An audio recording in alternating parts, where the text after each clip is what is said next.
ইরে মাইরি, কি মুশকিল কি মুশকিল! খিদে তো আমার পেটের নাড়ি ভুড়ি সব ডন বৈঠক করছে। কি খাই এবার, আমি কি খাই? খাবার চাই, খাবার চাই। কি হলো বেলি, ওভাবে লাফিয়ে লাফিয়ে হাঁটছিস কেন? ভালো করে হাঁট বলছি, পড়ে যাবি তো মা, পড়ে যাবি। সাবধানে হাঁট বলছি।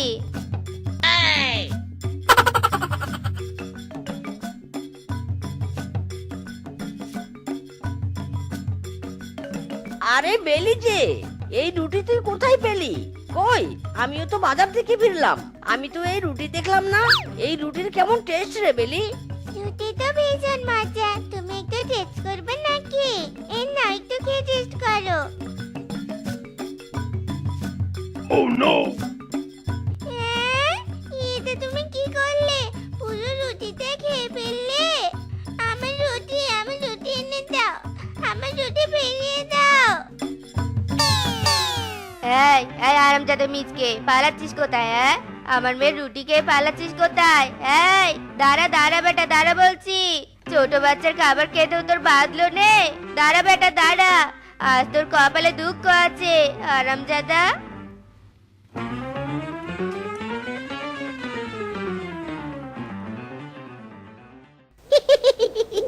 মাইরি, কত ফল গো, কত ফল! আজ রাতে ফল দিয়েই ভুরি ভোজ করবো। আম খাবো, জাম খাবো, তারপর আবার কাঁঠাল খাবো। মাইরি,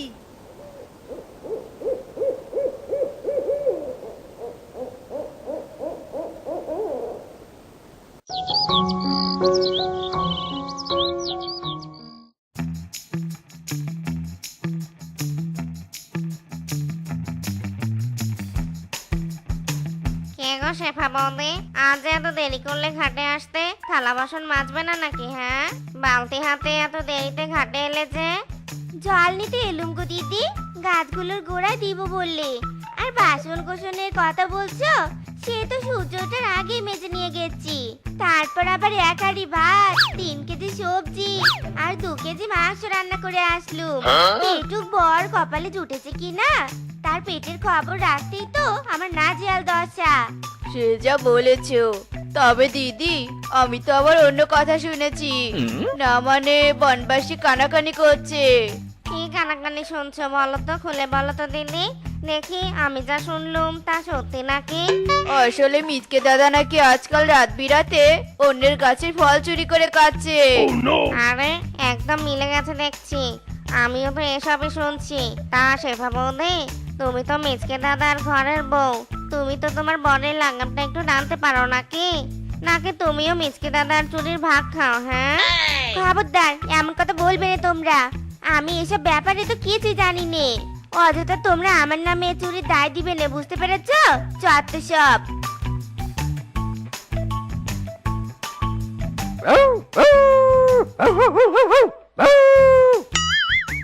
এই এই শয়তান কুকুর, এই তুই এখানে কি করছিস? তুই আমার খাবারে লোভ দিচ্ছিস কেন? হ্যাঁ, তুই কি ভেবেছিস আমি আমার খাবার তোকে দিব? কখনো না। তুই তো আর তোর খাবার আমাকে দিস না, তাই আমি আমার খাবারের হাড়টুকু তোকে দিব না। যা, ভাগ বলছি, ভাগ এখান থেকে।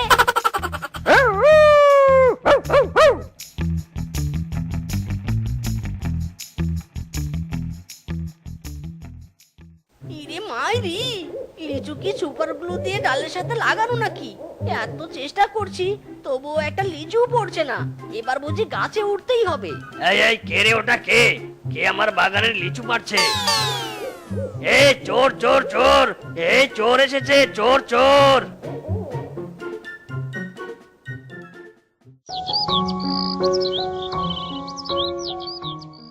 এভাবে সকলের গাছের ফল চুরি করে খেয়ে তুই কি সবাইকে ফকির বানাতে চাস নাকি বলতো? এই বনের অনেক পশুই তো ফলের ব্যবসা করে সংসার চালায়, আর তুই কিনা রোজ রোজ সবার গাছের ফল চুরি করছিস। ইরে মাইরি, বললেই হলো?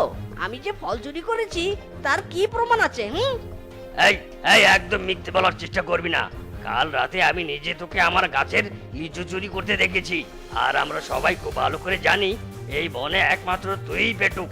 মিচকে, তুই যদি চুরি করা বন্ধ না করিস তবে তোর কপালে কিন্তু দুঃখ আছে বলে দিলাম। না না মোড়ল মশাই, এসব বলবেন নে। আমার স্বামীকে কোনো শাস্তি দিবেন নে, আমার স্বামী আর চুরি করবেন নে। এখন তুমি স্বামী প্রীতি দেখাচ্ছ শেফা, তবে তোমার স্বামীকে সামলে রেখো। এরপর যদি চুরি করতে যায় তবে কিন্তু আর রক্ষে রাখবো না। ধরতে পারলে তারপর না হয় শাস্তি দেওয়ার ব্যবস্থা করো, তার আগে এসব হুমকি দিয়ে আমাকে ভয় দেখাতে পারবে না। এই বউ, চলো তো।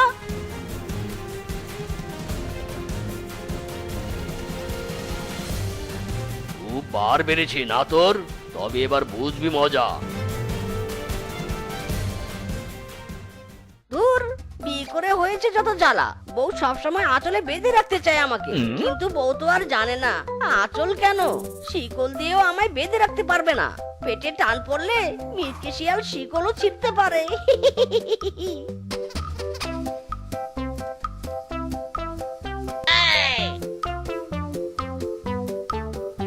এবারের মিশন চোর ধরার মিশন। ছাড়বো না ফল চোরকে ছাড়বো না। হুঁশিয়ার, সাবধান। পাহারা তো দিচ্ছি ভালো কথা, কিন্তু বেটা মিসকে কি আর চুরি করতে আসেনি নাকি কোথাও ঘাপটি মেরে কিছু চুরি করে খাচ্ছে না তো? চল ভালো করে খুঁজে দেখি। আরে কিংকং, ওটা কে রে? দেখে তো মনে হচ্ছে মিসকে। বুঝতে পেরেছি বেটা মিসকে, তবে গাছের আড়ালে আছে। চুপ কর বেটা, চোর পেয়েছিস ঠিকই, কিন্তু এই চোরকে আর ধরতে পারবি না। এই চোর পেয়েছি, চোর চোর চোর। ইরি মাইরি, এবার বুঝি ফেসে যাবো গো। বউ, ও বউ, আমাকে যে ওরা তাড়া করেছে। বউ, এবারের মতো আমাকে বাঁচাও, বাঁচাও আমাকে। ও বউ, তরমুজ দুটো আর খাওয়া হবে না বুঝি?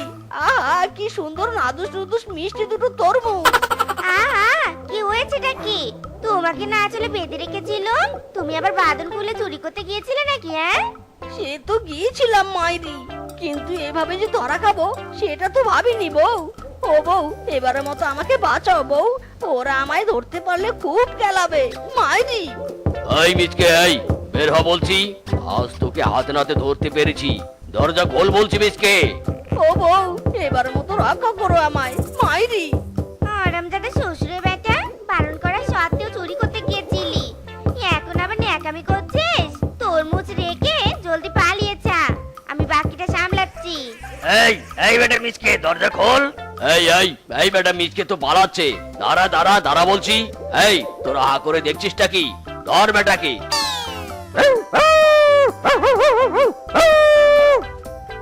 ইরি মাইরি, এ তো বোদের উপর বিষ পড়া। এক হয়তো চুরি করার দায়, তার উপর আবার কুত্তার দৌড়ানি। ওরে ওরে, তোরা এবারের মতো পিছু ছাড় রে, এরপর মুরগির সব হার তোদের দিব মাইরি বলছি।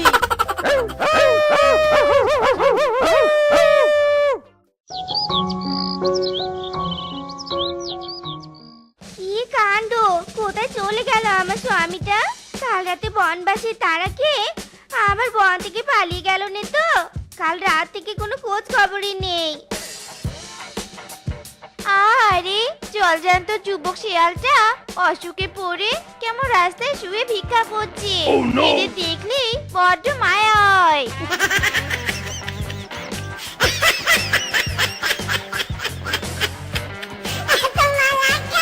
হায় হায়, এ কি অবস্থা আমার স্বামীটার! এই শুনছো? কি হয়েছে তোমার? এই কথা বলো, কথা বলো। ইরি মাইরি, গায়ে কি ব্যথা হয়েছে গো। কুকুরের সাথে ধস্তাধস্তি করে আমার 12টা বেজে গেছে মাইরি। তাই বলো, আমি তো ভয় পেয়ে গেছিলাম। তবে অসুস্থ হয়ে ভালোই করেছো, অনেকগুলো টাকা জমেছে তোমার পাশে। ইরি মাইরি, তাই তো ভালো হয়েছে বউ। এবার তবে এই টাকা দিয়ে অনেক খাবার কিনে খাবো।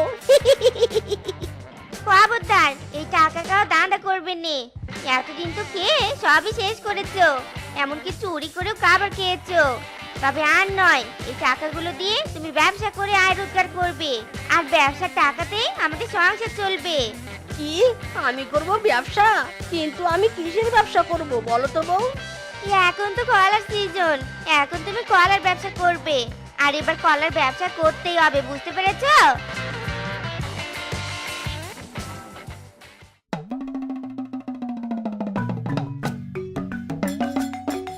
আহ, বউ লাগছে তো, ওরে বাবা রে। তোমাকে কলার ব্যবসা করতে বলেছি, কলা খেতে বলিনি। তাই কলা খাওয়ার দান্দা না করে কলা বিক্রির ব্যবস্থা করো। মুখে কুলু পেটে না থেকে একটু আগ ডাক করো, বুঝেছো? করছি করছি, কলা নিবে গো কলা, মজার মজার সুস্বাদু কলা, কলা নিয়ে যাও কলা।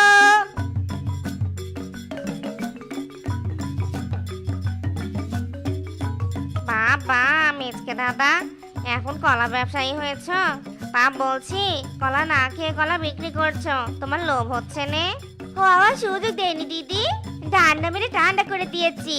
তা বলো তোমার কতগুলো কলা লাগবে? বেশি না, 2 হালি দাও। এই নাও টাকা। বলছি সব কলা তো বিক্রি হলো নে, এদিকে সন্ধ্যাও নেমে আসছে, আমার তো বাড়ি ফিরে খাবারের ব্যবস্থা করতে হবে। আমি বলি কি, বাকি কলাগুলো তুমি বিক্রি করো, আমি বরং বাড়িতে যাই। তবে হ্যাঁ, একটা কলাও কেউ নে যেন, তবে কিন্তু রোকে থাকবে নে। না না বউ, খাবো না, তুমি নিশ্চিন্তে বাড়িতে যাও, আমি সব কলা শেষ করে না মানে বিক্রি করে ফিরবো।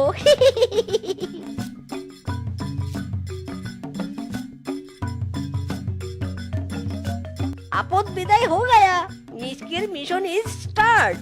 বাবা বড্ড খিদে পেয়েছে গো।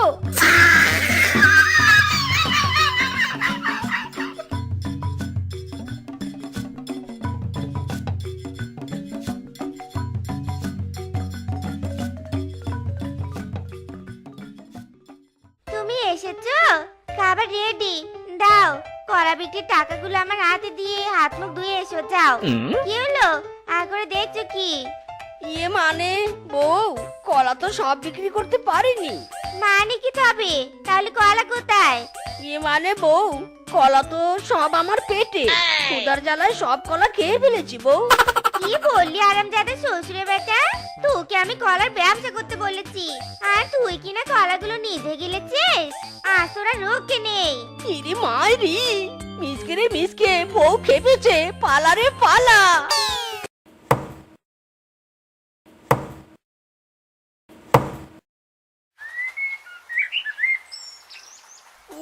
বাপরে বাপ, যা রোদ পড়েছে না, শরীরটা একেবারে নেতিয়ে গেল। উফ, একটু বিশ্রাম নিয়ে নেই বাপু।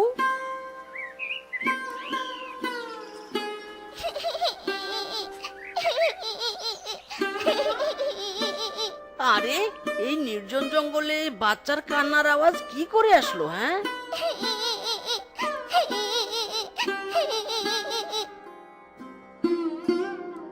আরে কি সুন্দর ফুটফুটে ছানাটা।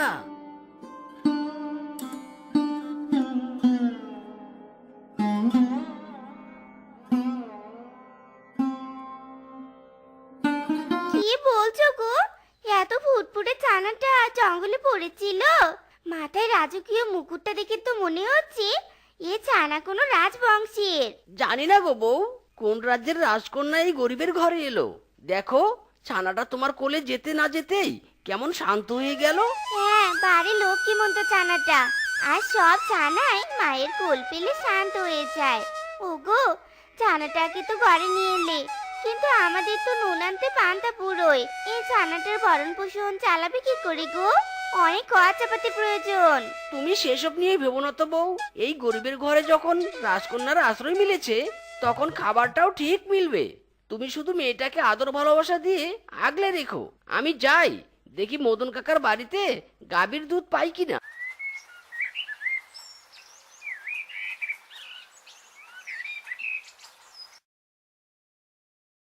ওগো, এই নাও তোমার খাবার।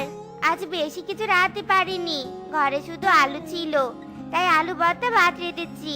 দুপুর হলে খেয়ে নিবে, কিন্তু না খেলে শরীর খারাপ হবে। বউ, তোমার খুব কষ্ট হচ্ছে তাই না? সেই কদিন এক নাগারে আলু ভর্তা ভাত খাচ্ছ, আর কটা দিন কষ্ট করো, ফসল ঘরে তুলে ভালো মন্দ কিনে আনবো গো।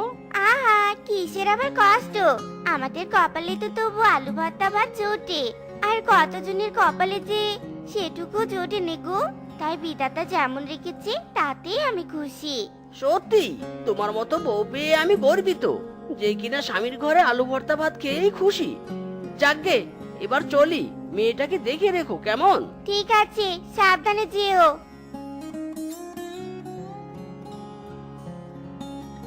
আরে মিসকেদা, কি খবর? তোমার জমির সামন দিয়ে এলাম। এবার দেখছি তোমার জমিতে ফসল ভালোই হয়েছে, বেশ দাম পাবে এবার। হ্যাঁ রে, ফসল তো ভালোই হয়েছে, এবার ভালোই ভালোই কাটতে পারলে হয়। ফসল কাটার সময় একা না পারলে আমাকে ডাক দিও, হাতাহাতি করে দেব। আচ্ছা ঠিক আছে রে, প্রয়োজন হলে অবশ্যই ডাক দিব। এখন যাই, কেমন?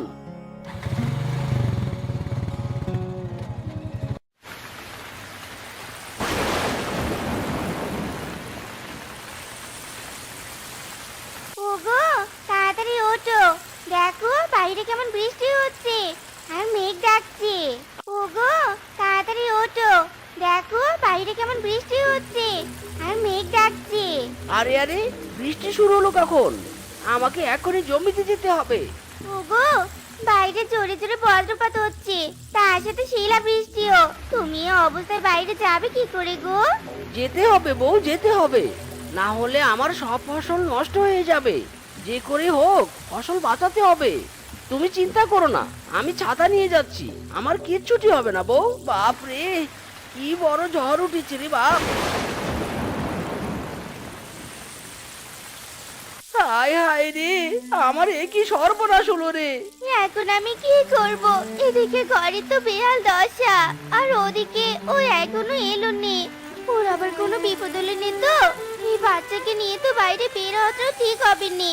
আর বিধাতা তুমি রক্ষে করো, এ ঝড় থামিয়ে দাও বিধাতা, থামিয়ে দাও। না জানি কি অবস্থা ওদের। না না, তাড়াতাড়ি বাড়ির দিকে ফিরতে হবে। আহ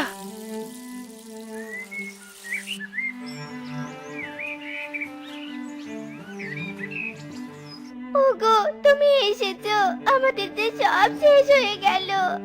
এক রাতের ঝড় যে আমাদের মাথার ছাদ কেড়ে নিল। ওগো তোমার কপালে কিসের চোট লেগেছে? তুমি ঠিক আছো তো?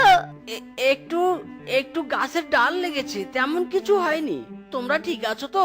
আমার মেয়ে ঠিক আছে তো?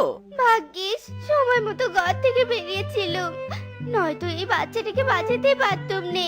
গাছের ডালের নিচে চাপা পড়ে যেতাম। ওগো এবার কি করবে? আকাশে তো এখনো মেঘ আছে, মনে হয় আবারও বড়সড় ঝড় উঠবে। চাঁদের ব্যবস্থা না করলে আজও বৃষ্টিতে ভিজে কাটাতে হবে। বউ তুমি চিন্তা করো না, আমি অল্প কিছু ফসল বাঁচাতে পেরেছি। দেখি এগুলো বিক্রি করে কিছু করতে পারি কিনা।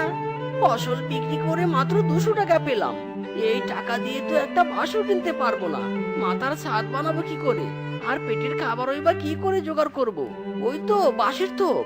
আমি বরং এক কাজ করি, ওখান থেকে কটা বাঁশ কেটে নিয়ে যাই, আর এই টাকা দিয়ে খাবার আর মেয়েটার জন্য ঔষধ কিনি। মেয়েটার শরীর বেশ গরম দেখলাম। এই বেটা, তোর সাহস তো কম নয়, আমাকে না বলে আমার বাঁশ কাটছিস। আমি দুঃখিত বাঘ মামা, আসলে আমি জানতাম না যে এটা আপনার বাঁশের থোপ। বাঘ মামা, আমাকে দয়া করে কটা বাঁশ দাও না। গতকাল ঝড়ের কারণে আমার বাড়িটা ভেঙে গেছে, বউ বাচ্চা নিয়ে গাছতলায় পড়ে আছি। দয়া করে একটু সাহায্য করুন। বাঁশের দাম জানিস? বাজারে একটা বাঁশের দাম 500 টাকা, আর সেই 500 টাকার বাঁশ আমি তোকে মাগনা দেব নাকি? বাঁশ নিতে হলে টাকা দিয়ে কিনে নে। বাঘ মামা, আমার কাছে তো অত টাকা পয়সা নেই, সামান্য 200 টাকা আছে, ওটা দিয়ে খাবার কিনবো। আপনি না হয় আমায় বাকিতেই দিন, পরে কাজ করে শোধ করে দেব। দয়া করে এই গরিবকে ফিরিয়ে দিবেন না। বাকির নাম ফাঁকি, ওসব বাকিটাকে আমি রাখি না।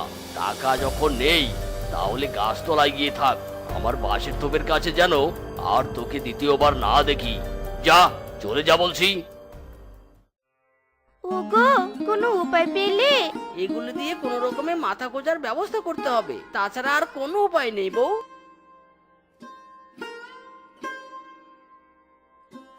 ওগো যে হারে বৃষ্টি শুরু হলো, এই পলিথিনের ঘরে আর কতক্ষণ টিকে থাকবো গো? যতক্ষণ থাকা যায় আর কি।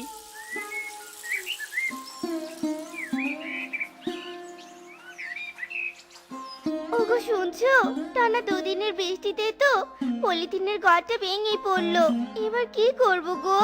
বউ, এটা তো হওয়ারই ছিল। সামান্য চেরা পলিথিন কি আর এত বড় ঝড় সামলাতে পারে? এদিকে কোনো কাজ কাম পেলাম না। যাই হোক, তুমি চিন্তা করো না বউ, আমি ঠিক একটা ব্যবস্থা করছি। কিরে, কি খবর তোর? তোমার যে হাল আমাদেরও একই হাল। এবারের বর্ষার মৌসুম শুরু হতে না হতে আমাদের অবস্থা একেবারে নাজেহাল। চলো, আমি একটা কাজের সন্ধান পেয়েছি। টাকা উপার্জন না করলে বউ বাচ্চা নিয়ে না খেয়ে থাকতে হবে। চলো চলো।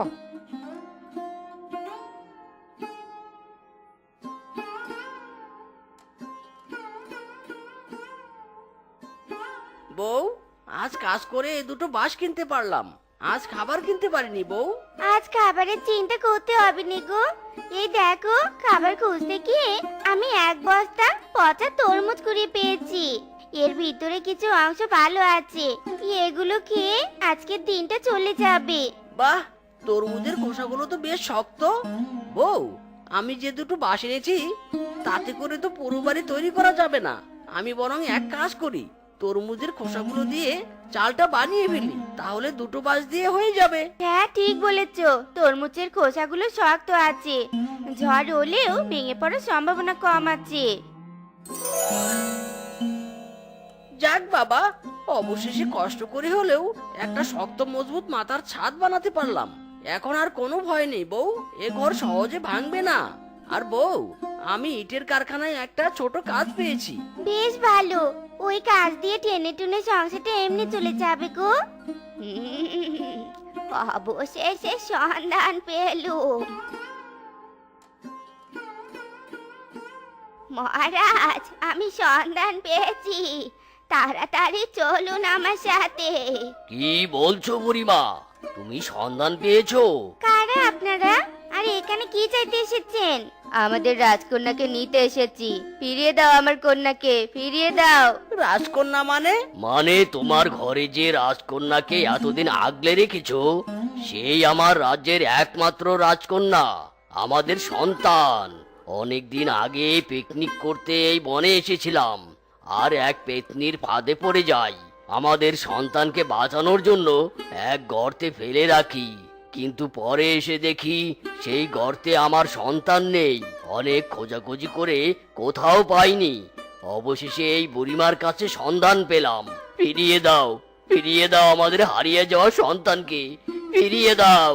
দয়া করে ওকে নিয়ে যাবেন নে, ওকে আমি অনেক ভালোবেসে ফেলেছি।